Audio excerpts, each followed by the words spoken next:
Welcome to IELTS Easy.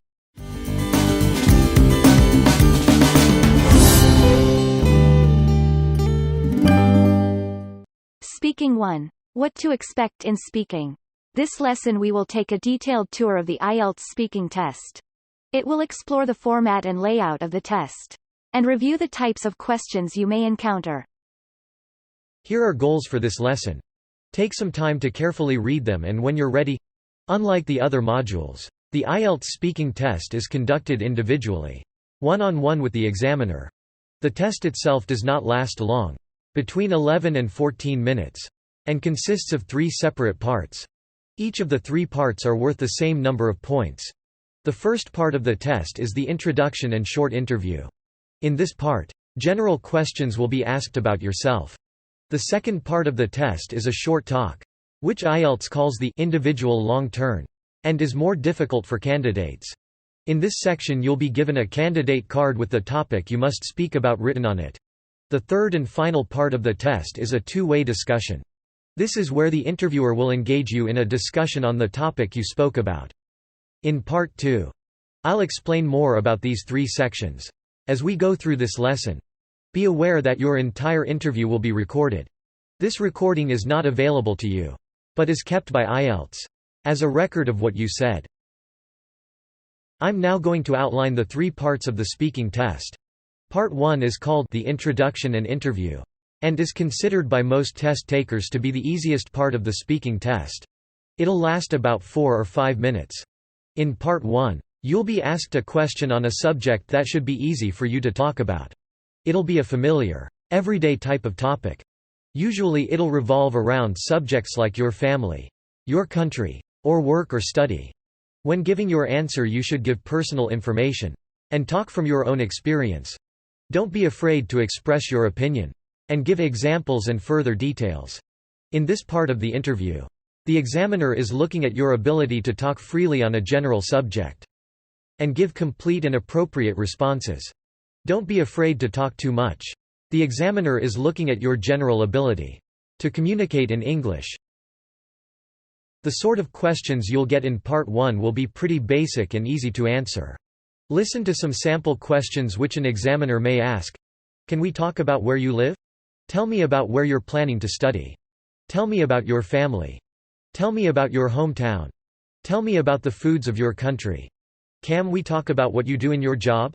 Because these types of questions should be easy for you to answer. You should aim to get your interview off to a good start by showing your fluency in the language.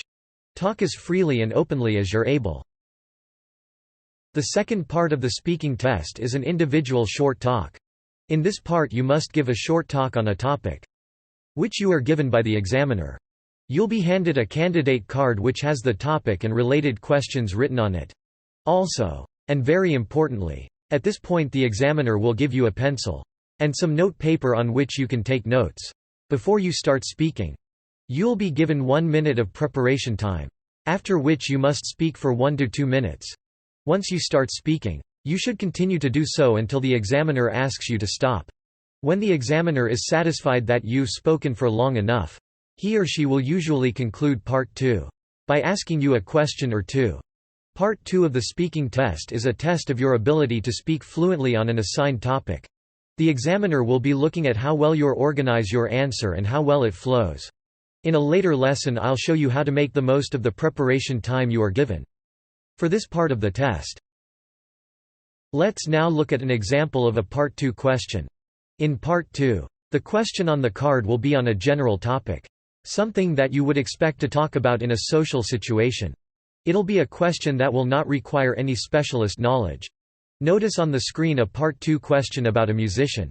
This is the sort of general type of question you can expect to find written on the candidate card. Remember, when you are given the card, you don't have to start speaking immediately. You have 60 seconds to prepare. This is not a long time, but it can make a big difference if you use the time wisely. The third and final part of the speaking test is a two-way discussion. This part of your interview will last around 4 to 5 minutes. In this section you're required to participate in a conversation with the examiner on the same topic that you spoke about. In Part 2, you'll need to demonstrate that you can maintain a good conversation. Using accepted conversational rules. The examiner will ask you questions. And you'll need to express and give reasons for your opinions. This section tests your ability to have a conversation without having any time to prepare. You'll be judged on how well you converse. And explain and expand on your position. You may also need to defend the position you've taken. With logical arguments. So, what can you expect to encounter in Part 3 of the test? Well, the types of questions an examiner will ask in this section will vary depending on the topic. And what you spoke about in Part 2. Generally though, the questions asked will be those you would expect in a conversation where someone is trying to find out more about a subject. And what you know about it. For example, the examiner may ask you to explain something in more detail. Or may ask you why you have taken a particular position. The examiner may make a statement and ask if you agree or disagree with it. And then explain why. The examiner may ask you to compare or contrast an idea or position. Or to weigh up the advantages and disadvantages of some aspect of the topic. Whatever you're asked. In Part 3 your goal is to intelligently interact in the conversation. And keep it flowing.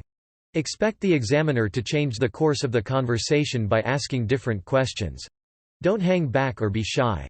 Be confident. And don't be afraid to take the initiative. Remember, there is no absolute right or wrong answer. Students. To achieve a high band score. In speaking you'll need to do well across 4 main areas in each part of the test.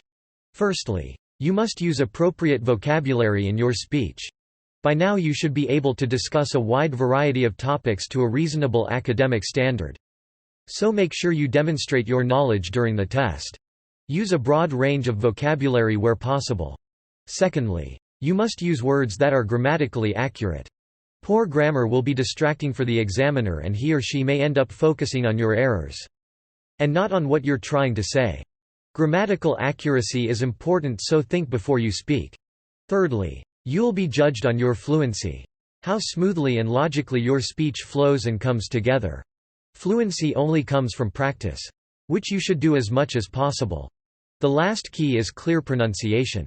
It's important that the examiner easily understands what you're saying. If you have a problem in this area, speak slowly and clearly, so there is no confusion.